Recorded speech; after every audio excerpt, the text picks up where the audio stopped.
Nah, ini nasihat-nasihat dari Imam Syafi'i menghadapi orang bodoh. Ini istilahnya mungkin agak keras ya. Saya mendefinisikan orang bodoh itu bukan orang yang IQ-nya rendah, tapi orang bodoh itu orang yang tidak mau belajar. Jadi orang yang tidak mau, orang yang tertutup, tidak mau diberitahu. Diberitahu saja tidak mau, apalagi belajar sendiri. Nah, ini orang-orang ini bahaya. Apalagi kalau orang-orang ini orang yang merasa bahwa dirinya sudah tahu, dirinya sudah pinter, dirinya sudah benar, sudah baik. Nah, ini lebih gawat lagi. Nah, Imam Syafi'i memberi beberapa tips menghadapi orang semacam ini. Yang pertama, kata Imam Syafi'i, janganlah engkau menyampaikan pendapat kepada orang yang tidak menghendakinya. Engkau tidak akan mendapat pujian, pendapatmu pun tidak akan berguna. Jadi kalau memang jelas orang ini sudah tertutup, diberitahu tidak bisa, dinasehati mental. Tipenya memang sudah seperti itu. Ya kita jangan capek-capek, katanya Imam Syafi'i ya, menyampaikan nasihat-nasihat atau pendapat-pendapat padanya. Karena tidak akan ada gunanya. Engkau pun tidak akan dipuji. Bahkan mungkin yang kau dapat hanya sakit hati, karena dia akan menertawakanmu. Dia akan menganggapmu rendah, lemah, dan lain sebagainya. Jadi ya sudahlah, ada titik di mana kita berpikir taktis, strategis dalam kebaikan. Antara lain ya, tidak usah capek-capek menasehati orang yang tidak mau, orang yang menutup diri.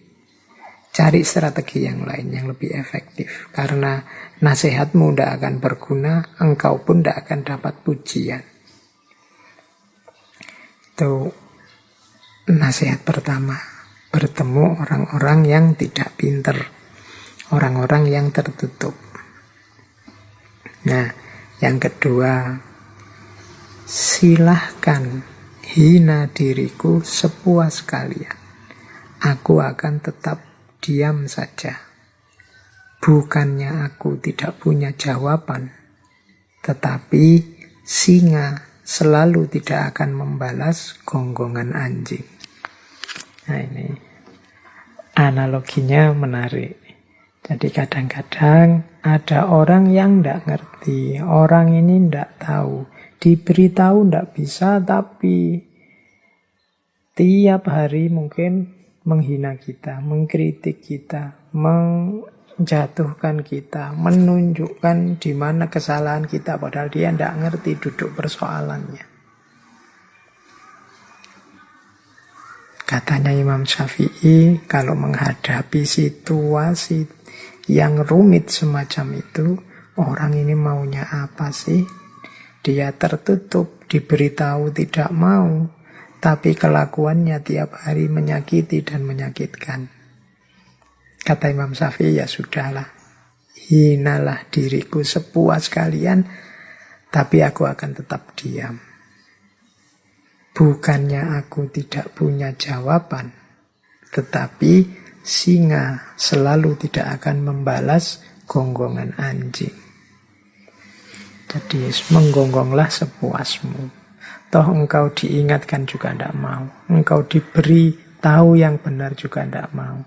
Kalau engkau memang puas dengan menghina, hinalah diriku sepuas mungkin, dan aku akan tetap diam. Karena kalau aku menjawab, membalas, yang terjadi biasanya kontraproduktif. Engkau semakin panjang ngomong, engkau semakin tidak karu-karuan. Tunggulah sampai gonggongan anjingnya berhenti, baru singa menyala. Jadi ini yang kedua. Mungkin teman-teman punya situasi nanti mengalami situasi semacam ini. Quotes ini boleh dipakai. Tapi juga ya ndak dipakai sembarangan. Nanti setiap kali ada orang ngeritik kalian pakai ini. Aku diem saja. Singa kan ndak membalas gonggongan anjing. Padahal kamu ndak bisa jawab kritikannya temenmu.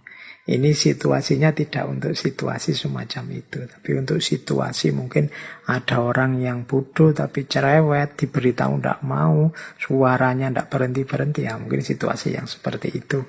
Tapi untuk kritik-kritik yang konstruktif, produktif, diskusi-diskusi yang billati ya ahsan tadi ya, jangan diem saja. Ikhlaslah bertukar pikiran, saling memberi masukan.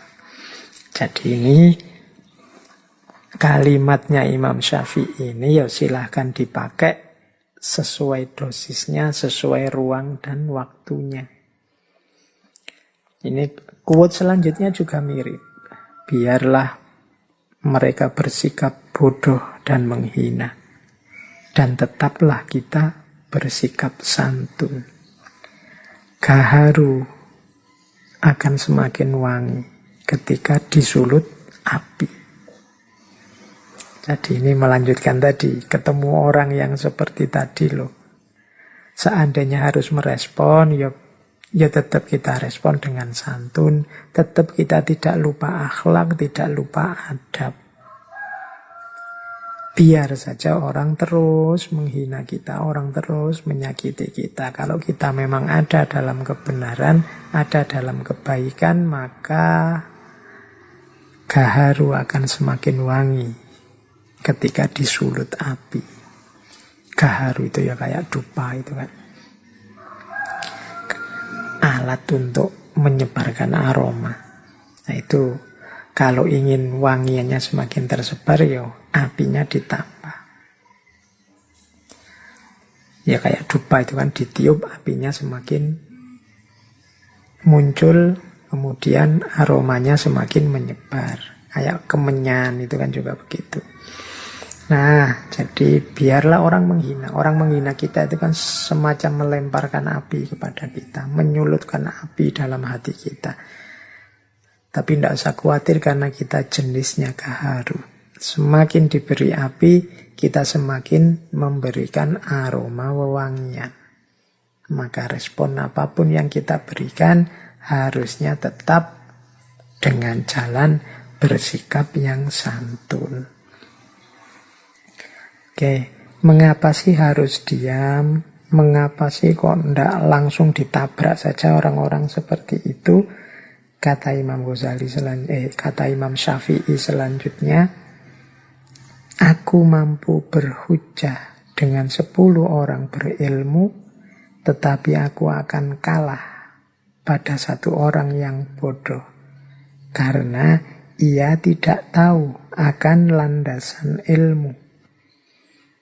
Nah ini menurut Imam Syafi'i, kalau sekedar debat, diskusi, melawan 10 orang aku bisa menang. Aku bisa berhujjah. Tapi melawan 1 orang bodoh, ya sudahlah. Aku tidak akan menang. Kenapa? Dia tidak ngerti landasannya ilmu. Sehingga yang dia lakukan paling yo ngeyel. Paling yo pokoknya. Paling yo menganggap kebenarannya satu-satunya. Tidak mau mendengarkan argumen yang lain, tidak mau mendengarkan dalil yang berbeda, tidak mau melihat perspektif yang berbeda. Diskusi dengan orang semacam ini tidak akan menang. Maka ya jalan satu-satunya ya sudahlah. Seperti yang di atas tadi. Bisa diam dan bisa tetap bersikap santun. Nah, ya memang orangnya tidak ngerti. Dijelaskan seperti apapun tidak akan mau dan tidak akan ngerti. Nah, terus menghindarkan telinga dari hal-hal yang tidak baik merupakan suatu keharusan sebagaimana seseorang mensucikan tutur katanya dari ungkapan buruk. Ini zaman Imam Syafi'i. Belum ada medsos, belum ada gadget, belum ada internet. Kalau hari ini informasi itu tidak hanya datang lewat telinga, tapi juga lewat mata. Jadi menjaga mata dari membaca hal-hal yang tidak baik, ini kalau mau dilengkapi, menghindarkan telinga dari mendengar hal-hal yang tidak baik, ini keharusan. Kenapa? Membaca, mendengar itu sama dengan memasukkan sesuatu ke dalam diri kita. Ini kalau kita tidak hati-hati, kalau kita memasukkan juga yang rusak-rusak, sama artinya dengan merusak diri kita, merusak pikiran kita. Maka mari kita hati-hati, lebih baik menghindar. Misalnya punya grup WhatsApp yang isinya begitu-begitu, terus yang tidak baik, ya sudahlah. Kalau ada tiba-tiba grup WhatsApp-nya penuh yang isinya begitu-begitu, ya dibersihkan saja, clear all. Mungkin bila perlu, tidak perlu dilihat-lihat.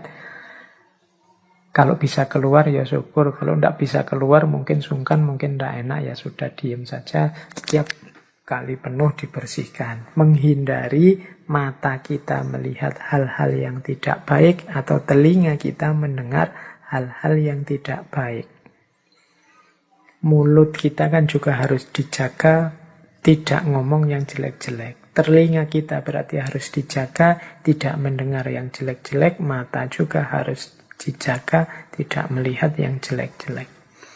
Ini kunci, salah satu cara agar jiwa kita tidak gelap.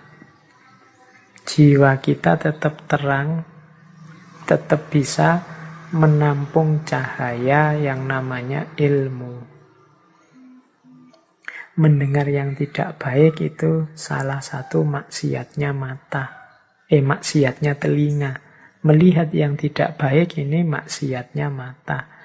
Padahal maksiat itu salah satu yang menghalangi kita dari ilmu, dari cahaya dari Allah.